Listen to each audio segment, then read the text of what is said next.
राजकुमार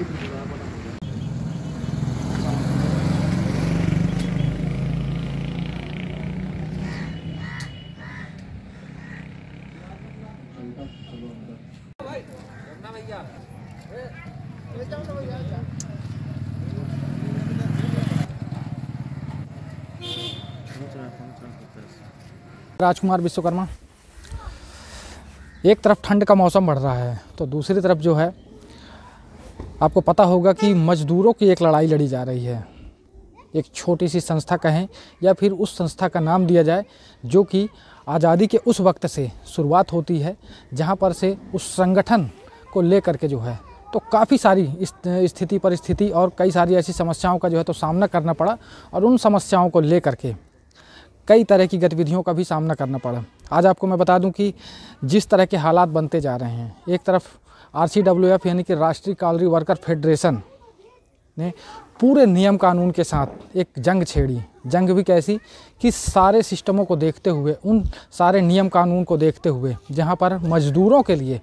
तरह तरह के नियम बनाए गए, उसमें बेसिक वेतनमान तय किया गया, उनके ड्यूटी करने का समय तय किया गया और उनका जो वेतनमान है वह भी तय किया गया कि स्किल्ड वेजेस पर क्यों ना उन्हें वेतन भुगतान किया जाए। लेकिन आज वर्तमान की स्थिति में ऐसा क्या है, जब ये सब चीज़ें देखी जा रही हैं कि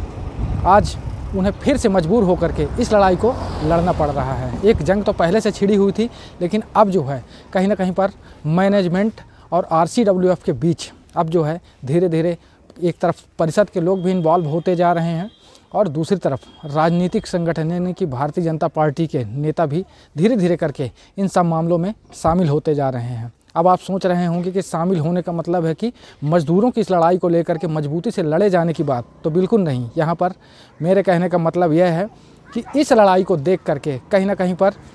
मैनेजमेंट ने यहाँ पर के लोकल कुछ ऐसे नेताओं से साँठ-गाँठ की और ठेकेदारों द्वारा कुछ साँठ-गाँठ बना करके एक सिस्टम बनाया इन्होंने कि किसी भी तरह से कंपनी अगर चालू तो हो गई और कंपनी चालू होने के साथ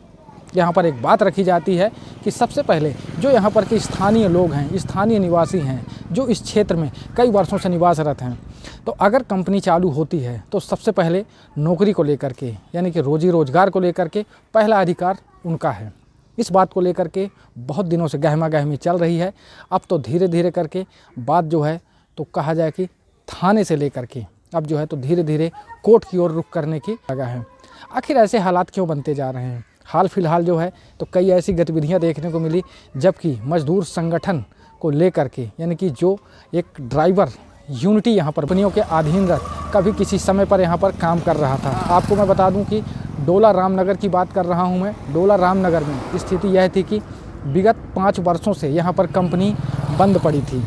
खदान बंद पड़ी हुई थी और अब जा कर के कहीं धीरे धीरे जब एक जंग छेड़ी गई तब आज वहाँ पर कंपनियाँ शुरू होने को है। लेकिन जब मजदूरों की लड़ाई की बात आती है तब यहाँ पर देखा जाता है ना तो विपक्ष इस भूमिका में न कहीं पर नज़र आ रहा होता है, ना भारतीय जनता पार्टी के नेता नज़र आ रहे होते हैं और ना ही कोई ऐसे जनप्रतिनिधि जिन्हें इस लड़ाई को लेकर के लड़ना था और मजदूरों की इस लड़ाई को लेकर के बहुत दूर यानी कि आगे तक आना था। लेकिन यहाँ पर सिस्टम धीरे धीरे उल्टा पड़ता दिखाई दे रहा है। उल्टा से मेरा मतलब है कि यहाँ पर लोगों ने ये यहाँ पर के जो जनप्रतिनिधि हैं, नेतागण हैं, इन्होंने मैनेजमेंट का साथ देना उचित समझा, लेकिन उन ठेका मजदूरों का, उन ठेका ड्राइवरों का जो कि कहीं ना कहीं पर किसी न किसी ठेका कंपनियों के अधीन काम कर रहे थे, तो आज उनके साथ यहाँ पर देखा जाता है कि कोई भी किसी भी एंगल से कहीं पर भी नहीं खड़ा है। इस लड़ाई को लेकर के जो है तो धीरे धीरे करके RCWF धीरे धीरे किसी न किसी माध्यम से जो है तो आज सामने तो आ रहा है, लेकिन कहीं ना कहीं पर उन पर दबाव, धमकी भरे फ़ोन तो कई बार जो है तो देखा गया कि जो लोग इस संगठन से जुड़े हुए हैं उनके यहाँ के नल कनेक्शन तक काट दिए जाते हैं। इसे क्या समझा जाए, राजनीतिक दबाव या फिर तानाशाही? क्योंकि आज अगर भारतीय उसमें सिस्टम पे हम जाते हैं, भारत देश के जो नियम कानून हैं मज़दूरों को लेकर जो राजपत्र में बातें जारी की गई, वो बातें आखिर हैं कहाँ? कहीं ना कहीं पर इस बात का जिक्र जो है तो सिर्फ यह देखा जाता है कि कागज़ों तक सिमट करके रह जाता है। यहाँ तक कि लोगों के ऊपर FIR तक दर्ज की जाती है, लेकिन किसके ऊपर? जो कहीं ना कहीं पर अपने आवाज़ के लिए, अपने अधिकारों की लड़ाई को लेकर के जो है तो लड़ते चले आ रहे हैं। कहीं ना कहीं पर एक जो शोषण का वक्त था, जो बहुत पहले से लगातार लंबे समय से चला आ रहा है, उस शोषण के खिलाफ कुछ ड्राइवर मजदूर और ऐसे उन मजदूर भाइयों ने जो कहीं ना कहीं पर ठेका प्रणाली में अपना समय दे रहे थे, अपना काम कर रहे थे, लेकिन उस लड़ाई को लेकर के आज इन्होंने खुद की एक यूनिटी तैयार की और इस यूनिटी को लेकर के लगातार आगे बढ़ते जा रहे हैं। सोचिए आज इस लड़ाई में किस तरह का इन्हें दंश झेलना पड़ रहा है, वो दंश जो शायद आपने भी कभी नहीं देखा होगा। एक प्रताड़ना, वो प्रताड़ना जहाँ पर धमकी भरे फ़ोन भी आते हैं, थाने में FIR भी दर्ज की जाती है, और साथ में जो है तो अगर हम बात करें पुलिस प्रशासन की, तो पुलिस प्रशासन भी जो है तो बल्कि कहा जाए कि उन्हीं लोगों का पक्षकार बना हुआ है जो लगातार शुरू से गलतियां करते आ रहे हैं। गलतियों से मेरा मतलब है धमकी भरे फ़ोन करवाना, धमकाना और तमाम उस सारी हदों को पार करना, जहां पर यह देखा जाता है कि अगर हमारे अधिकारों की लड़ाई की बात आती है तो हम एक बार यह सोचते हैं कि चलो हम किसी नेता के पास जाएंगे या उस जनप्रतिनिधि के पास जाएंगे जिसे हमने वोट दे करके जितवाया है। आज वर्ष 2023 चल रहा है और इस वर्ष 2023 में भी वही तानाशाह रवैया है। मैं ये जानना चाहता हूँ आप सभी से, उन नेताओं से, उन जनप्रतिनिधियों से कि क्या ये सब जो चल रहा है वो वाकई सही है? क्या ये सिस्टम की लड़ाई है? क्या सरकार ने जो नियम कानून मजदूरों के लिए बनाए क्या वो गलत हैं? या फिर यह कहा जाए कि कुछ चंद रुपयों के लालच में आकर के आज इन मज़दूरों की लड़ाई जहां पर लड़ना था तो उस मज़दूरों की लड़ाई ना लड़ करके लड़ाई लड़ी जा रही है किसके? मैनेजमेंट के पक्ष में। जहां पर मुझे लगता है कि जब हम एक वोट देने का अधिकार रखते हैं तो तय है कि हम कहीं ना कहीं पर यहाँ पर के उन अधिकारों को भी लेने की क्षमता रखते हैं, लेकिन यहाँ पर ऐसा नहीं हो रहा है। क्योंकि धीरे से जब एक विरोध की आवाज़ आई और लोगों ने यह कहा कि अब जो है हम अनशन पर बैठेंगे, हड़ताल करेंगे, रैली निकालेंगे और भी तमाम कई ऐसी सारी बातें जो है तो लगातार सामने आई, लेकिन इन बातों को लेकर के आज देखा जाता है कि यहाँ पर कुछ तथाकथित नेता जो पक्षकार मजदूरों के ना होकर के बल्कि कहीं ना कहीं पर वो किसी और के पक्षकार बन बैठे हैं। तो मुझे समझ में यह नहीं आ रहा है कि आखिर ये लड़ाई है किसके लिए। कहीं ना कहीं पर आज वो मजदूर वर्ग जो कहीं वर्षों से शोषित होता आ रहा था, यहाँ पर एक सिस्टम बनाया जाता है कि क्षेत्रीय आवाम को लेकर के जो है तो पहला अधिकार उनका, उन क्षेत्रीय लोगों का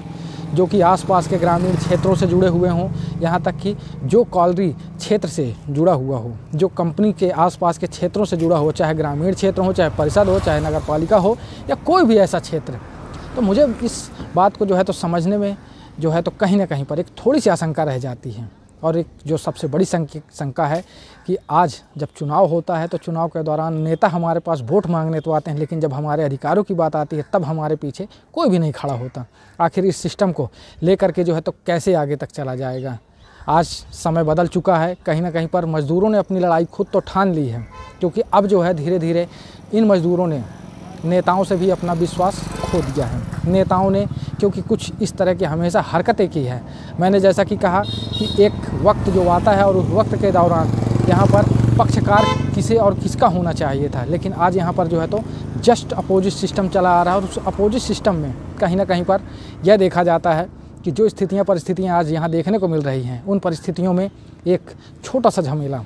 जिसे मैं भी देख रहा हूँ, आप लोग भी देख पा रहे होंगे। अभी तो यहाँ पर बहुत कुछ होना बचा है, क्योंकि अभी तो सिर्फ एक छोटी सी जंग की शुरुआत हुई है और हो सकता है कि ये मामला थाना, पुलिस प्रशासन से लेकर के सरकार और सरकार से लेकर के हो सकता है कि उस बड़े लेवल तक, उस बड़े तबके तक इस बात को रखा जाए कि आखिर मज़दूरों के लिए जो नियम कायदे कानून बनाए गए हैं उन्हें क्यों पारित नहीं किया जाता, क्यों मैनेजमेंट इस बात को मानने को तैयार नहीं, क्यों वो ठेकेदार मानने को तैयार नहीं कि जब नियम कानून व शर्तें बिल्कुल बनाई गई तो कहीं ना कहीं पर उन मज़दूरों के लिए ही बनाया गया है जो इतने वर्षों से जो है तो लगातार कहीं ना कहीं पर बंद हुआ मजदूरी का काम कर रहे थे।